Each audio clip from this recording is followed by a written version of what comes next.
आकाशवाणी नागपूर समृद्धी शनिवारी आपल्याला ठळक बातम्या देत आहे।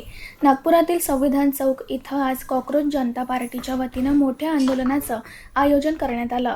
शिक्षण क्षेत्रातील कथित गोंधळाच्या मुद्द्यावरून पक्षाचे अध्यक्ष अभिजित दीपके यांनी केंद्रीय शिक्षण मंत्री धर्मेंद्र प्रधान यांनी 20 जूनपर्यंत राजीनामा द्यावा अशी मागणी केली। यावेळी बोलताना दीपके यांनी इशारा दिला की मागणी मान्य न झाल्यास दिल्लीतील जंतर मंतर येथे तीव्र आंदोलन छेडण्यात येईल। देशातील तरुणांच्या भविष्याशी खेळ होत असल्याचा आरोप करत त्यांनी शिक्षण क्षेत्रातील प्रश्नांवर सरकारनं तातडीने लक्ष देण्याची गरज व्यक्त केली। या आंदोलनात हजारो तरुण-तरुणी तसंच नागरिकांनी उत्स्फूर्त सहभाग नोंदवला। राज्य शासनानं जमीन मोजणीच्या शुल्क आणि वर्गीकरणात मोठे बदल केल्यानं कुटुंबातच झालेल्या वाटणीची मोजणी आता 200 रुपयात करता येणार आहे, तर नियमित मोजणी 90 दिवसांत आणि द्रुतगती मोजणी 30 दिवसांत पूर्ण करणे बंधनकारक करण्यात आलं आहे। यामुळे मोजणी प्रक्रियेतील उशीर आणि भ्रष्टाचाराला पूर्णपणे आळा बसेल असा विश्वास महसूल मंत्री चंद्रशेखर बावनकुळे यांनी व्यक्त केला आहे।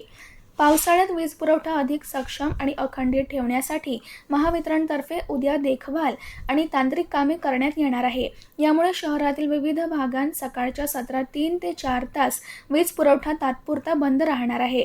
काँग्रेस नगर, महाल आणि सिव्हिल लाईन्स विभागांसह अनेक परिसरांमध्ये सकाळी 7 ते दुपारी 12 या वेळेत नियोजित वीज बंदी करण्यात येईल।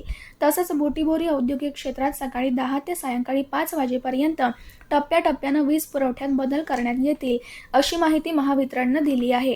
राज्यातील नद्या आणि नाल्यांच्या खोलीकरणाच्या कामांना गती देण्यासाठी शासन स्वतंत्र नवीन योजना आणणार असून नागपूर, अमरावती जिल्ह्यांतील खोलीकरणाच्या कामांसाठी तातडीनं मानक कार्यपद्धती तयार करण्यात यावी असे निर्देश महसूल मंत्री चंद्रशेखर बावनकुळे यांनी आज मंत्रालयात झालेल्या बैठकीत दिले।